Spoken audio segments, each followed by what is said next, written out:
Good afternoon, everybody. Welcome again to a new session of Room for Discussion. My name is Louden, by the way, and this is Dylan. And today we're going to have a conversation about the future of our economic schooling. And why is this necessary? Well, as most of you know, I hope, in 2008 the financial crisis occurred. And with the opening of the new building of the London School of Economics, Queen Elizabeth II asked the future economists, why weren't you able to predict this? The financial crisis sparked up a lot of debate on the content of economic schooling and the need for change in economic schooling.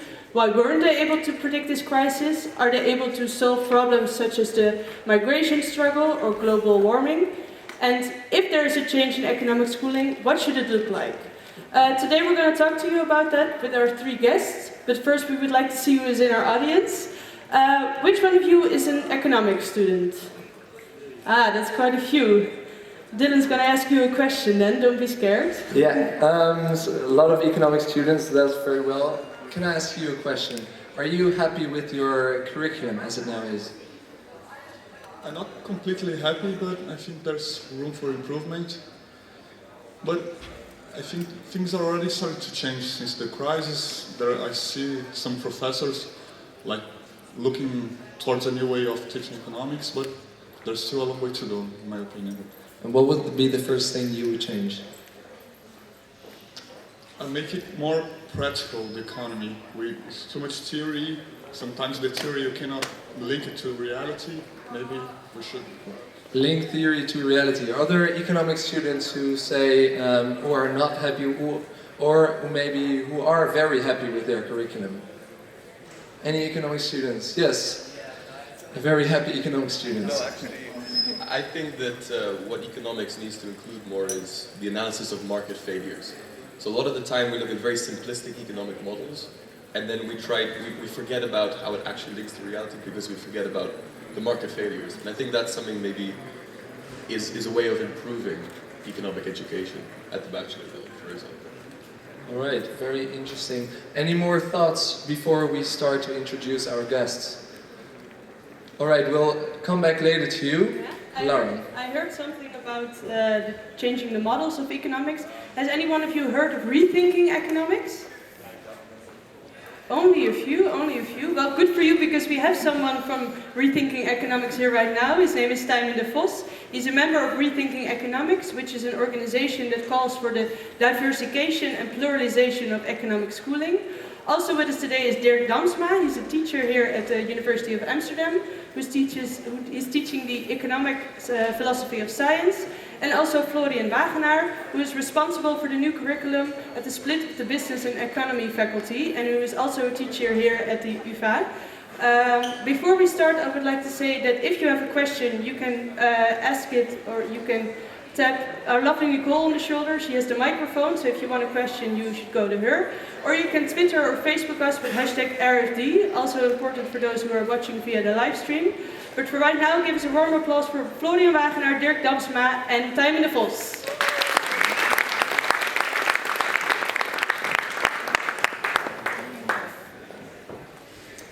Welcome on my behalf as well, gentlemen. To start off with the youngest on stage, Tijmen de Vos. You're part of Rethinking Economics, and you've launched an event last month called the 21st Century Economist. And I was wondering what came out of that event and what is the 21st Century Economist?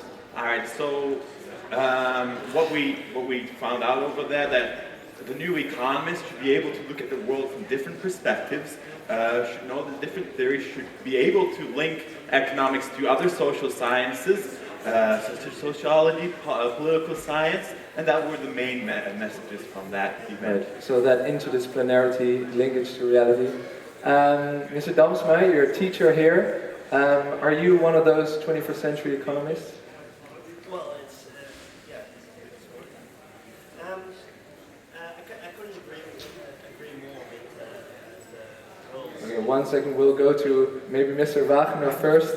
I'll ask you the question then. Are you a 21st century economist? No, I'm a 21st century mathematician. Right. And what brings you to the economics faculty? because interdisciplinary scientific work is very much of the 21st century. So that's why I'm working here at Economics, to bring my mathematical knowledge and to further economic thinking. And why is it even more important, you say now, this interdisciplinarity? We've got truckloads of data around.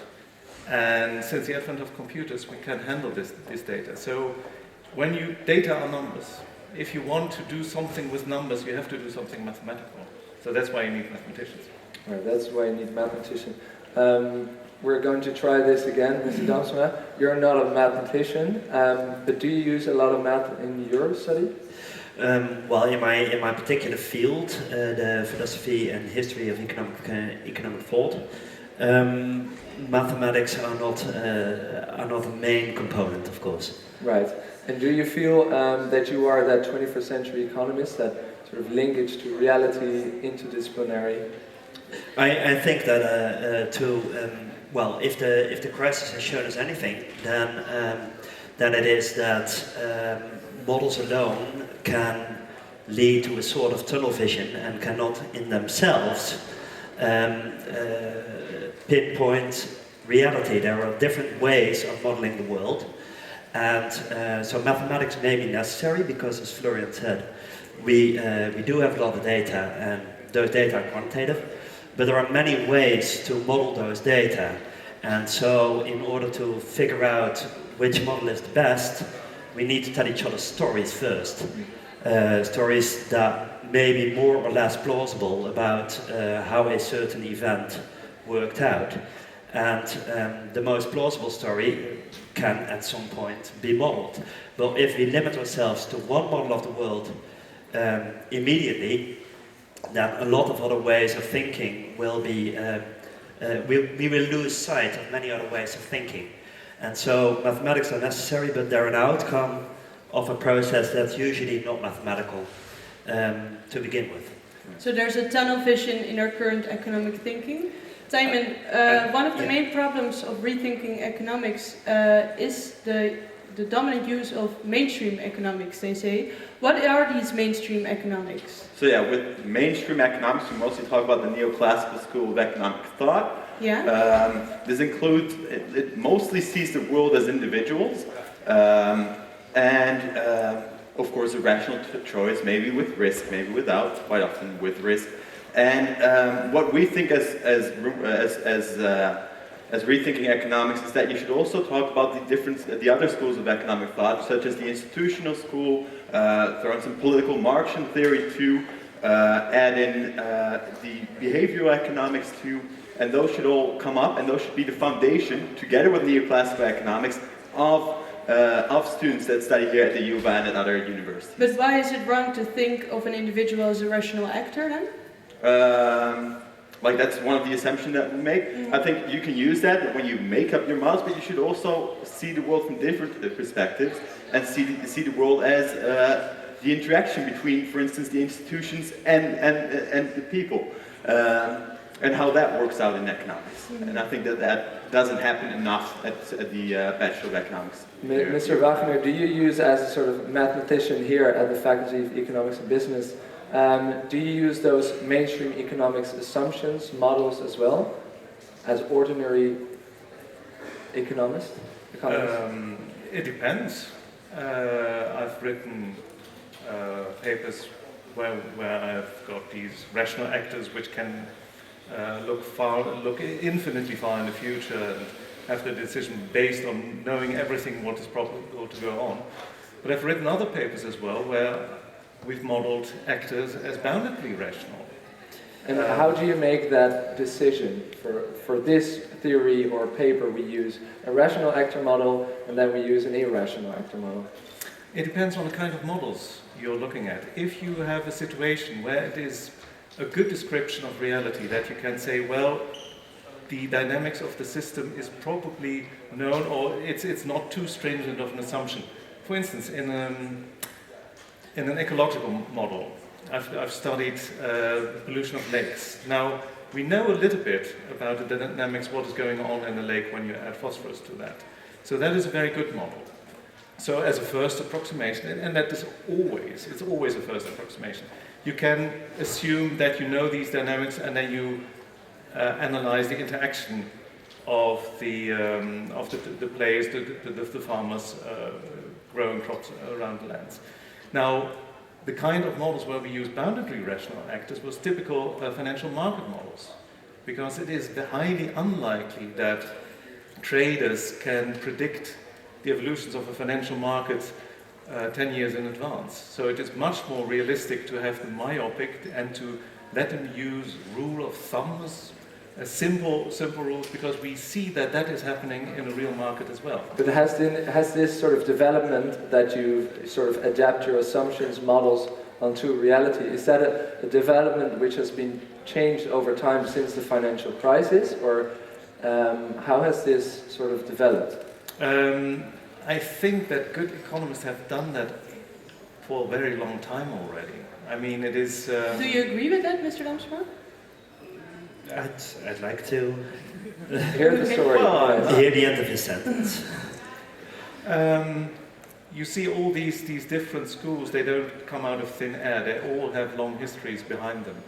And if I think institutional economics, I think of Thorsten Veblen, who wrote his book in, what was it, 1900 something, beginning of the 20th century. So yes, I think that the view of rethinking economics, that all economics is neoclassical economics and there isn't anything else, is a little bit too narrow. It's even too narrow when you look at what's going on at our own faculty. I believe that it is maybe a narrow thing if we talk about the research done maybe at the faculty and at other places, but if we look to the bachelor, then that is not, that is something that is happening, that we are not talking about institutional economics, that we have one elective in behavioral economics, but that we don't include these things for real in the curriculum. So from the research side, you can argue there are various models being used on various situations of reality systems, but in education there's actually a lack of this heterodox economics. Yeah. What's your perspective there? Yeah, I feel that way definitely, that there is in education a lack of heterodox perspectives, and also a lack of, well, we're not really training students to understand the real world. Most courses start with theory. Theory is usually biased towards the view. It is built up in such a way that the assumptions that are made will always lead to the conclusion that rational individual behavior with a lack of morality will lead to better outcomes on the societal level. Now that is a highly ideological approach, and if we take a look free of theory at reality, then we may draw completely different conclusions about how the rich countries got rich. They got rich from protectionism. They didn't get rich from opening up their markets in one go. China isn't getting rich because it opens up their markets and believes in neoclassical economics from the word go. I would just like to pause you here and ask Mr. Wagner. We're actually teaching our students, as Mr. Damsma said, a very ideological approach of economics. Do you think that's true? Let me go back a step. I think economics is an extremely complicated subject. It's much more complicated than, for instance, mathematics or even physics. That is why mathematics and physics has been able to get much farther in their subject, because the underlying subject matter is relatively easy, so you can go on and on until you find the real complicated stuff. Economics, the complicated stuff hits you in the face from the start, when you start studying the subject. So what is the problem with economics? Economics is trying to describe something extremely complicated, an extremely complicated system where all kinds of subsystems are interacting with each other, where you've got institutions, where you've got single actors. These single actors are influenced by institutions, by customs. You've got lawmakers, which are influencing whatever happening. So in order to be able to say anything about it, you have to start out with simplifying assumptions. And in every good textbook of microeconomics, even the first year textbooks, it is stressed that you start out with these simplifying assumptions. They're all not true, we know that, but you have to start somewhere in order to understand the basic concepts. So, Mr. De Vos, that's just the basics. We have to start somewhere making these assumptions. What I would like to see if we start making assumptions is that we don't just use one set of assumptions and look at the world from one side, but that we look at the world from different views. And in our microeconomics textbook, talk about, for instance, 4 different ways of looking at the economy. There's just a new textbook out by Ian van Stavel, or came out last year, that does this, so that you immediately start looking at the world from these different perspectives instead of just looking from microeconomics from these basic assumptions. That you start out. Aren't you afraid that it will confuse economists in that sense? Because the way that Mr. Wagner is saying it, it's such a big thing, you have to start little and then maybe expand? Or do you say, just give it to them all at once? Like, I don't think it's too hard to understand that there are different ways to look at the world. I don't. So, Mr. De Vos, let me ask you a different question. Why do you think mainstream economics, or the way it's being used, is so popular at the moment? You're arguing the whole curriculum is based on mainstream economics. Why is it? What are its strengths? It's pretty easy to model with it, so you get easier advancements, I would say. You can make predictions as well. You can make it. It's easier to predict than with the institutional school of economics. Those might be reasons. But to go completely to methodological side, and then Damsma. Mr. Damsma, you're an economics methodology teacher as well. What are some of the core strengths of the mainstream economics, or the neoclassical model? Well, it's exact. So it's highly mathematical. That is often deemed a core strength. The main reason that it is popular. Wait a second, why is that a core strength of it? Because it's a core strength. It is viewed as a core strength. It is considered a core strength because it makes it look like physics. And since physics is usually considered as a pinnacle of science, it makes economics look very scientific. And a lot of economists, therefore, are also very reluctant to accept views of other social scientists saying, well, those aren't actually sciences because they don't model, they don't do statistical testing, all the stuff doesn't look mathematical, hence it can't be true. So it's basically a public relations ploy. If I am exaggerating, but in large part it is a public relations view coupled with the fact that neoclassical models typically lead to conclusions that, well, the capitalist system that we're living in is inherently stable, will lead to the best outcomes, which is comforting for people living in the system. But and specifically for the richest 1%, this is very nice to see this confirmed in something that calls itself science. So you're stating that the neoclassical model is actually benefiting those who benefit of this system? Yes. Mr. Wagner? I would like to react on this. I don't think mathematics is just a PR ploy. I'm exaggerating. Seductive, however, that might sound.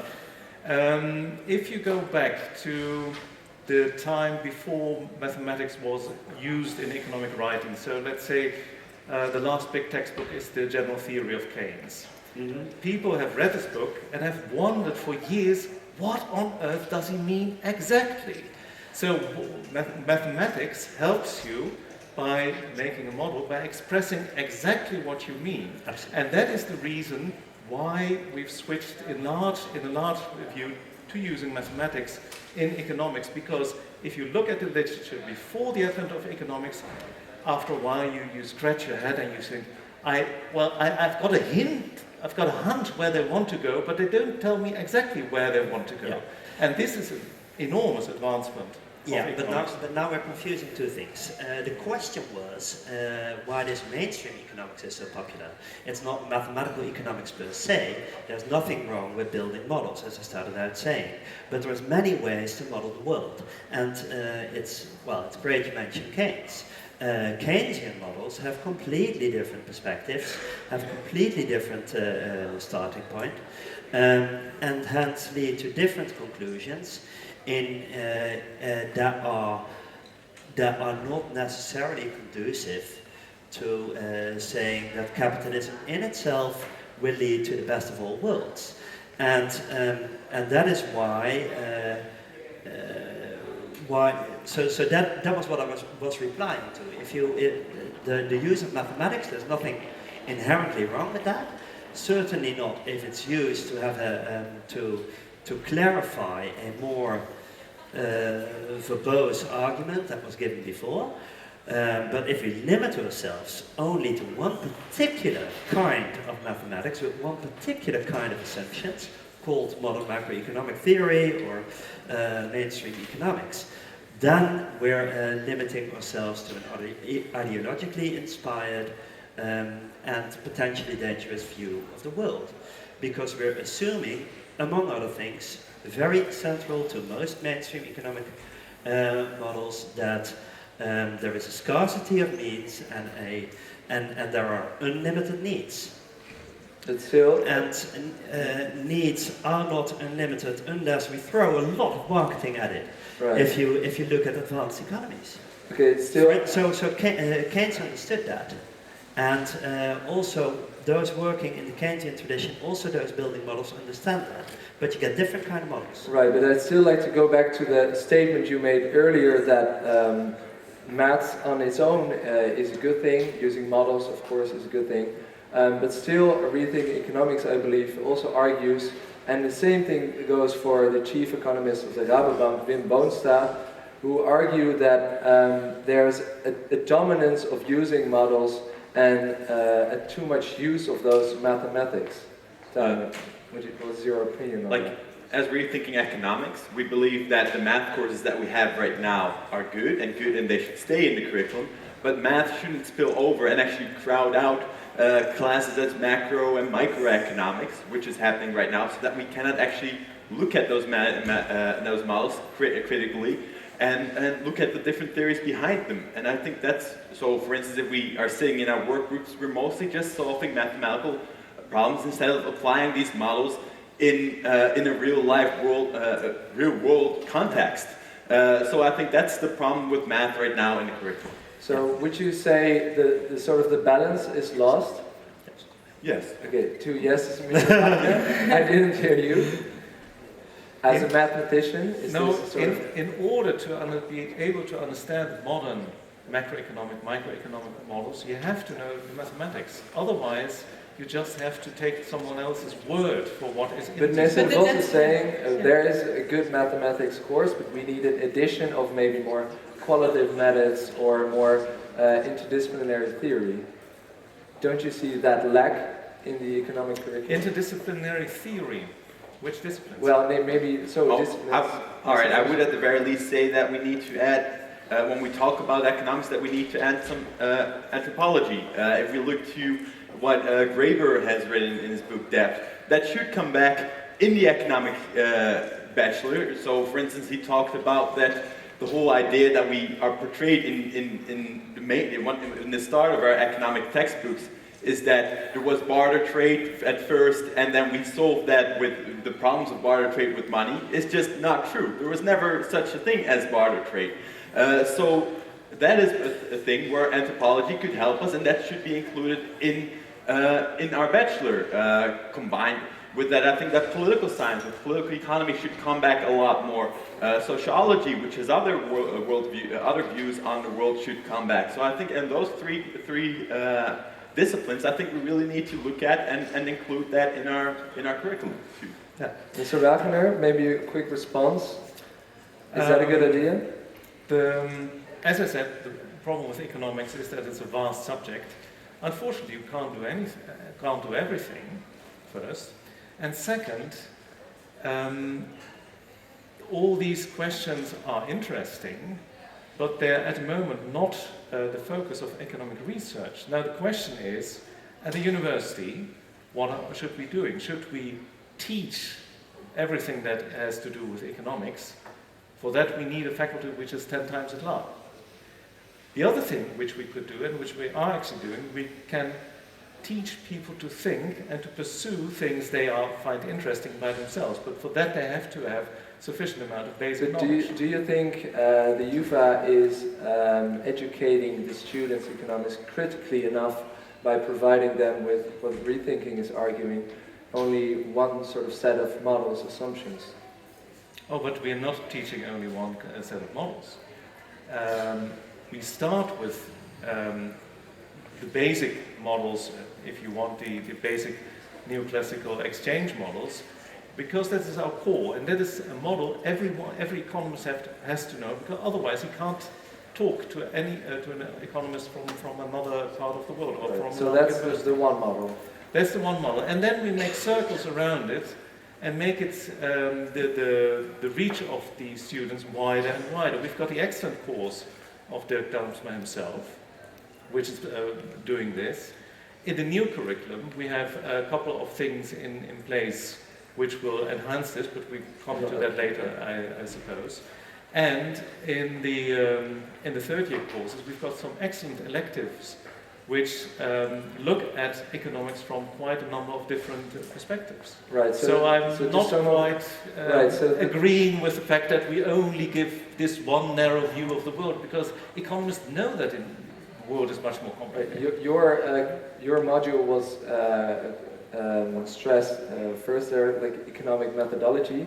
That is part of the curriculum, the basic curriculum, where various heterodox schools of economics are laid out. That is not that's not correct. That's not what I'm doing. What I'm teaching people is basic philosophy of science. I got 3.5 weeks to do that. So that is very, very, very rudimentary.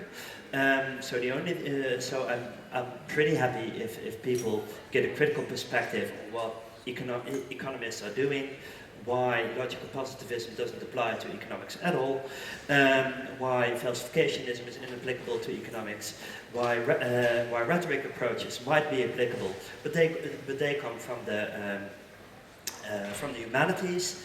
So usually economists wouldn't want to have anything to do with the humanities. At the same time, they're using ways of convincing, ways of making academic arguments that are basically inspired by the humanities, without really knowing it. If they would at least acknowledge this, they might.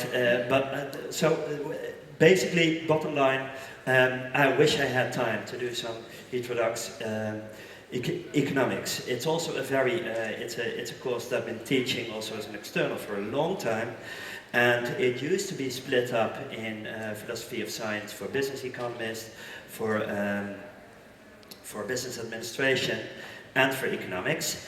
And we have a more focused approach in each of those separate courses. Now it's only one course, so you can imagine how very, very rudimentary it is. So Heterodox schools are not tackled at all.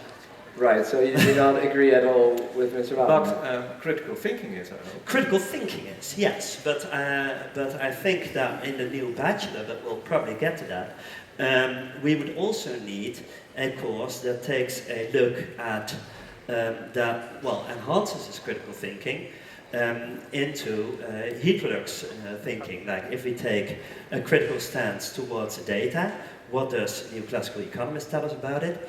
How else could we look at the data? What other stories could we tell about this?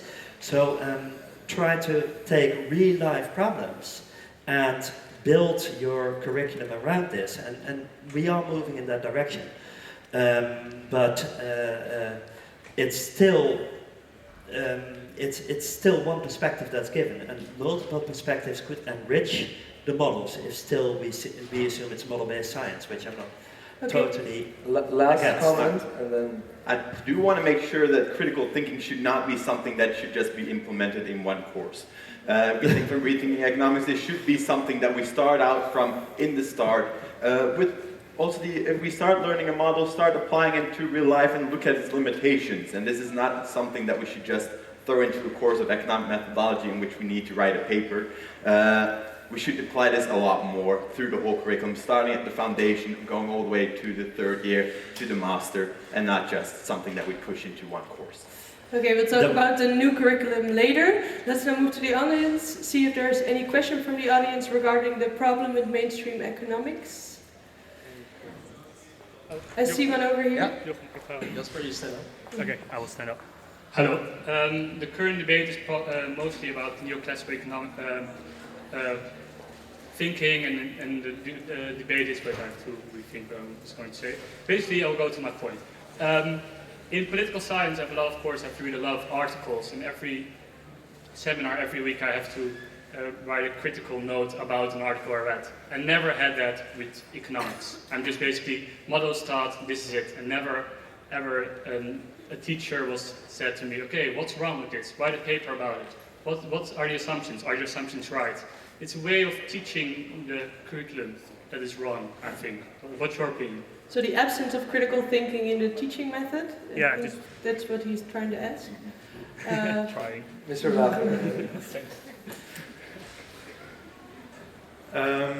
Are you sure that it is really not a way of phrasing things? Because when I talk to my colleagues, they tell me that, of course, they let students think about things, but not in the explicit way, look at the assumptions, but look at the results.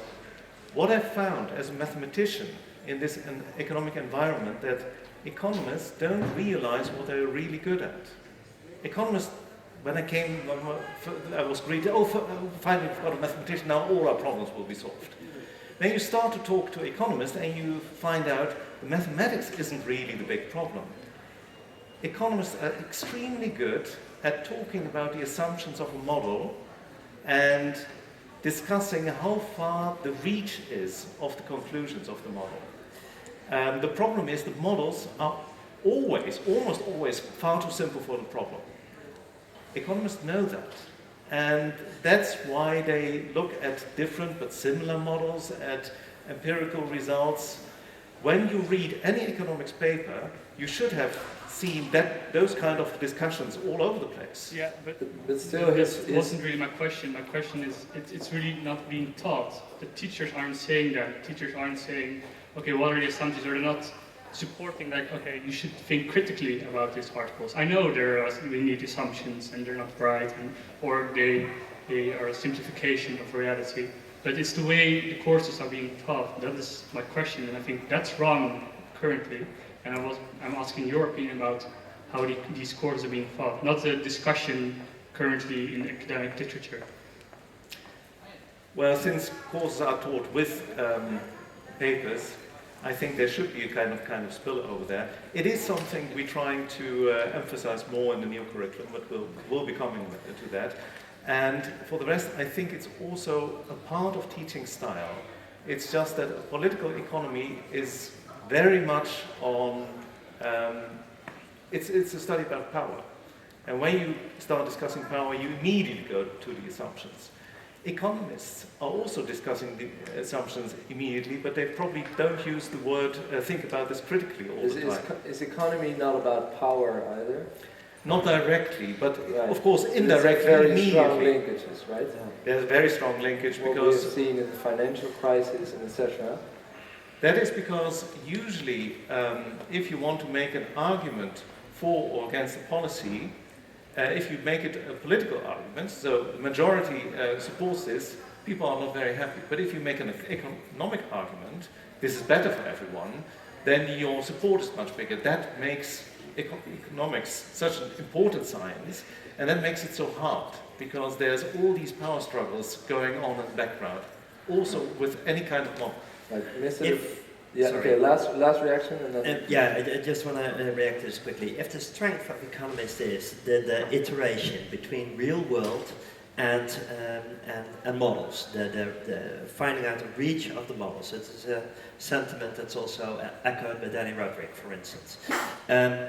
Then then why are we not really discussing this? Like, these are the things we can explain with this we can't explain. And these are the reasons that this model works in those circumstances, but that it doesn't work in those circumstances.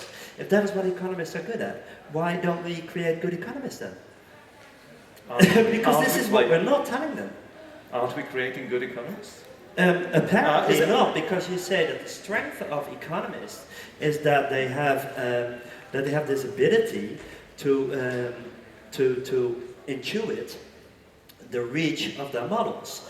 But I also, in my day, back in 1994, there was no real teaching on the reach of those models. That is something that you figure out from experience, but not at the university. So we could do more about this also in teaching. We could more do about this. Mr. De Vos, do you think educating or what has happened, bad economists, has that led to the financial crisis, or is that too simple? It's probably too simple to just blame economic education for this, but I think it's one of the factors that did play a role in that those things weren't seen, that economists didn't look critically at their own models, didn't look up, hey, do we actually look at the financial crisis in our models? And then the answer to that was probably no, we didn't put those in, that has come afterwards. So I think this whole idea that we need to look critically, at the very least, doesn't come in the bachelor or in the master. Maybe economists start learning that in their PhD, but that's not something that I'm an expert on. So the first thing is, what should change? The first thing would be think critically. Think critically about the models that you are being taught. So that's very important. Look to be critical about this. You have to look to the different schools of economics. You have to look at the interdisciplinary effects of other disciplines. And next to that, also put your models into real-world cases. Yes, those all have to come back in your course. Okay, so let's maybe start with those different schools of economics. We've already talked about it for some time, but still, I'd like to go with you, Mr. Wagner, for a brief amount of time, because Rethinking Economics is stating clearly there's just a lack of theoretical pluralism. Is that something you would like to address as well, or do you still think there is sufficient pluralism? Because even teacher Mr. Dasma says, I don't have time to actually explain this. Well, I would like to go back to the financial crisis. And then come to my question. And then come to it. I'll come to your point, don't worry. If you go to any economics conference, you won't find a more critical lot than your fellow conference goers. So I don't think the problem with the financial crisis was that economists aren't sufficiently critical, they're hypercritical. The problem was that what had happened is that the economy, due to the advent of information technology, had become extremely strongly linked all over the world. So it had become an enormous, complex system with very strong interlinkages. Now, these kind of systems, they are very well known to biologists, to some physicists, to some mathematicians, but not to economists then. So you could have known all the pluralist school and still not seen the financial crisis coming. Sure. Is that true? Yeah, Mr. Damsma, I saw you sort of nodding. Well, it's sure. Well, I do agree with most of what you said, but it is very telling that it is the heterodox journals like World Economic Outlook, Real World Economic Outlook it's called, or one of the leading critics of mainstream economics, Steve Keen, that have been arguing from 2000 onwards with Keen's case that a big financial crisis was going to hit, and they all based this on a worldview that was, well, pluralist, that was basically open to more ways of thinking, open to other kinds of data, open to other kinds of modeling. Keynes' case, Keynes and Keynesian traditions were important. Minsky was important. Debt deflation was important. All those kind of things have been been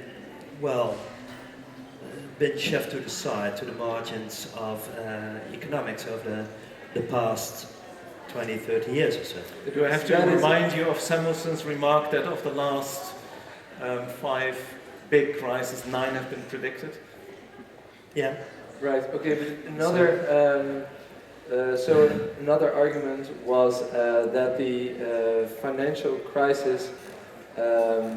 What was I going through? I can't remember anymore. You don't remember? Okay, too bad. But I still had to come back to the heterodox schools. Right. Thank you. There we go. You see, all these schools have a kind of historic basis. They evolved out of something. The Austrian school, for instance, evolved out of a rather traumatic experience by Austrian economists with socialism at the end of the First War. Marxism evolved out of classical economics in a world where capitalism was still relatively simple. The problem with our problem is that we now are facing new problems, new kinds of systems where we haven't thought about. So our world has become more and more dynamic, and this I see as one of the biggest problems of economics. They're very good at these linkages, at static analysis, but dynamics is something which is still not very well represented. The problem is, when you want to study a big, complex dynamical system, you need much more mathematics than we can currently teach in the economics bachelor. So we are having a kind of a problem to pick out the right kind of approach. So what we are doing is we're having this fundamental model, which is very simple, which is probably totally wrong, or let me put it differently, it applies only in very specific circumstances. But people knew that forever. Actually, perfect competition, it's the first thing we teach, became only relevant when Amazon started with their Mechanical Turk.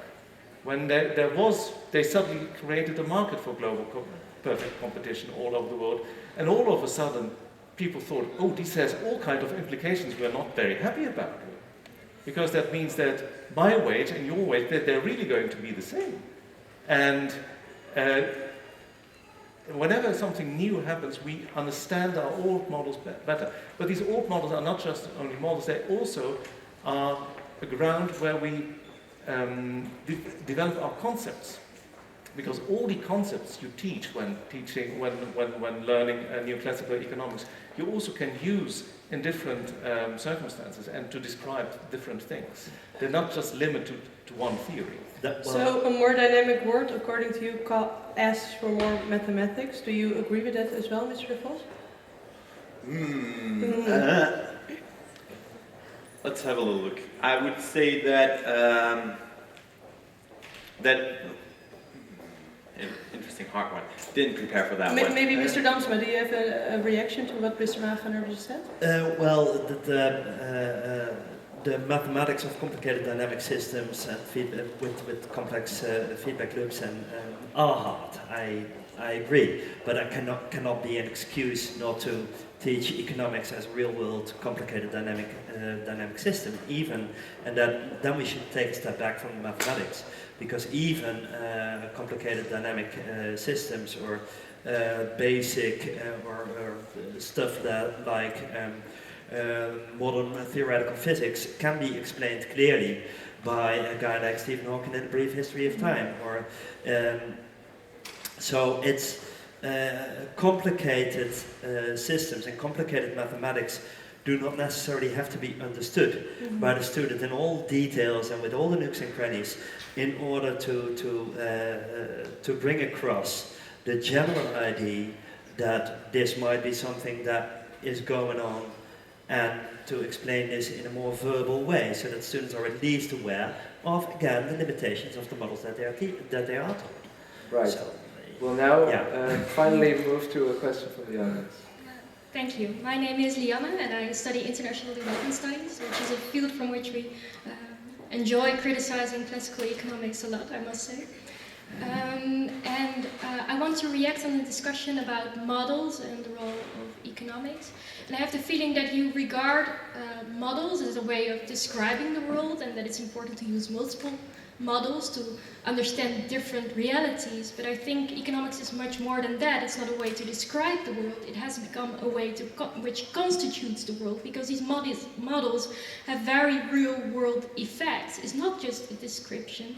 These models are used by decision makers, and I think in a university where you're teaching the people that will make these decisions in the future, I think you have a responsibility to acknowledge the power involved in what you're doing and the power of, you know, the students you're teaching in taking these decisions based on multiple realities and not just the classical one that gets reproduced over and over again. Okay, so there's a dangerous power in that reproduction of those same models, Mr. Wagner. First of all, I assume you mean neoclassical and not classical economics. I'm not an economist. There's a difference. Yes, we are dealing with powerful stuff here. That's why we're at a university. And yes, we should always be critical with that when we are applying these things. I couldn't agree more. Right. I mean, But shouldn't economists be aware that the models and the facts that they present also have a real influence on our day-to-day lives? So the financial crisis of 2008 is a big example.